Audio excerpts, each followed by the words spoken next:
এই কই আপনার টাঙ্গাইলি থেকে এখানে কত বছর ধরে ডিউটি করেন? আপনার সবাই কমপ্লেন আপনি নাকি ডাক্তারের বড় হেড, আপনার পারমিশন ছাড়া ডাক্তার দেখে না বলেন। এই লোকই আমি ওনাকে হাতে নিতে কি বলছেন আপনি? আমার ওয়াইফ গেছে ওনাকে টিকিট কাটতে, উনি ইমার্জেন্সিতে বসা, সাথে একজন মহিলা ডাক্তার বসা। ওনাকে উনি বলতেছে কি সমস্যা, বলে আমার গাইনের সমস্যা, আমি মহিলা ডাক্তারকে বলবো। উনি বলতেছে যে আমাকে না না বললে আপনাকে এখানে কোনো ডাক্তার দেখবে না, এবং আমার ওয়াইফ রিটার্ন করতেছে। তারপর আমি বললাম কি সমস্যা, বলে যে উনি একে দেখবে না। পরে যখন আমি পরিচয় দিলাম তখন উনি খুব নার্ভাস হয়ে গেছে। নার্ভাস হয়ে যাওয়ার পরে আমি যখন মহিলা ডাক্তারকে আমার পরিচয় দিছি তখন উনি দেখছে, তাও ওই রুমে গিয়ে।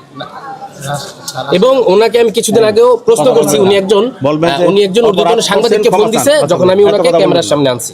উনি আমার ক্যামেরা বন্ধ করতে বলতেছে, ঊর্ধ্বতন একজন সাংবাদিককে ফোন দিছে আমাকে কনভিন্স করার জন্য। আপনি বলবেন মাপ চান সবার সামনে, অপরাধ করবেন না। আর এই লোক এখানে রাখা দরকার নাই, খারাপ লোক রাখবেন না, লোকের অভাব নাই। আর কিছু আছে যারা পুরান স্টাফ আছে তাদের একটু গরম বেশি, তাদের চেঞ্জ করে নতুন করে আনতে হবে। অন্যখানে কি কমিশন পান? নতুন আনতে হবে। লোক মিথ্যা কথা বলতেছে, বলছে আপনি বার্গেনিং এ যাবেন না, আপনি অপরাধ করছেন। এখন ইচ্ছা করলে তো আপনার নামে মামলা করে দিলে আপনার পুলিশ ধরে নিয়ে যাবে। আপনার কাছে লোকে আসে চিকিৎসার জন্য, তাহলে আপনি এমন ব্যবহার করেন কেন? তাহলে আসলে কি কিভাবে আসবে? হাসপাতালের সামনে আপনার সরকারের বেতন নেন না? শোনেন, আমি যাই নাই। সরকারের আপনি বেতন নেন না? আপনি সরকারের বেতন নেন, সরকারের বেতন নেওয়া মানে কি জনগণের সেবক। আপনি জনগণের কথা শুনবেন। আপনি জনগণের যদি আপনার কাজ হলো ফিজিওথেরাপি, আপনি ডাক্তার না তো, ডাক্তার আপনি, তাহলে আপনি ডাক্তারের কথা বলেন যে আপনার পারমিশন ছাড়া ডাক্তার দেখবে না, তার মানে কি আপনি ডাক্তারের সাথে বড় বস? উনি কেন আরো 2-4 জন পাওয়া যাবে এরকম আপনার খুঁজলে? শুনেন, এটা আপনার কাজ না। বলছে ওনার কথা আমি নিছি, সুকজ দিছি, সুকজের জবাব দেন, আপনাকে আমি বাইরে পাঠিয়ে দিব। এখানে কোনো বেয়াদব করতে পারবো একদম আমাদের কাছে চলবে না। আর নাহলে এদের জন্য আমরা আপনার কথাটা না শুনলে ওই যে ওসি সাহেবরে জানাই দিবেন, এইসব খারাপ লোক একদম বাইর করে দিবেন। দিছি, দিদার পর সুকজ দিছি। সুকোশ এত দেরি লাগে কেন?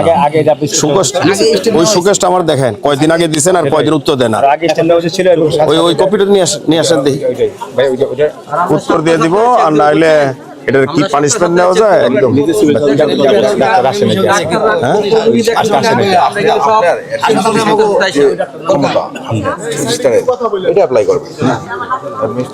ওই যে এদের পাওয়ার, এরা ভয় পায়। আমি এমন ইনফরমেশন পেয়েছি সে পার্সোনালি রোগী দেখে এবং ওষুধও বিক্রি করে। এখানে হসপিটালের যে হেড হসপিটালের যে অ্যাডমিনিস্ট্রেটিভ ওয়ার্ক বা যেগুলো দরকার ডাক্তার ঘটে সেগুলোকে দেখতে হবে। এখন পুরো শ্রীনগরের কথা হলো স্যারের সভাপতি, স্যারের সিদ্ধান্ত চলবে। কেউ যদি উল্টাপাল্টা করে আমি ছাড় দেবো না, সোজা হিসাব। এতদিন আমাদের অভিভাবক ছিল না, এখন অভিভাবক পাচ্ছি। স্যার আমাকে কেউ থ্রেট দিলে তখন স্যার আমি বলার জায়গা আছে, এখন এতদিন তো কথা বলার জায়গা ছিল না, এখন আমি বলতে পারবো। কয় তারিখে দিচ্ছেন?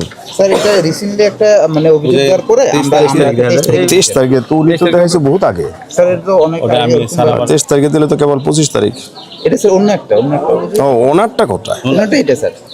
ওনাকি স্যার ওনার কয়টা সুকেস হয়েছে? ওনার নামে ফাইল আছে? স্যার ফাইল আছে, তো ফাইল ডানেন দি কয়টা উনি সুকেস খাইছে? স্যার আমরা একটা ফাইল একটা দিছি, সিভিল সার্জনের সাথে কথা বলছি যে ফিজিওথেরাপিস্ট তো বিভিন্ন উপজেলায় নাই।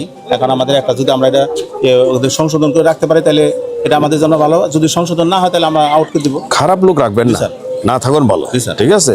লাগলে হায়ার করে বাইরে থেকে লোক, আমরা খারাপ লোক রাখা যাবে না।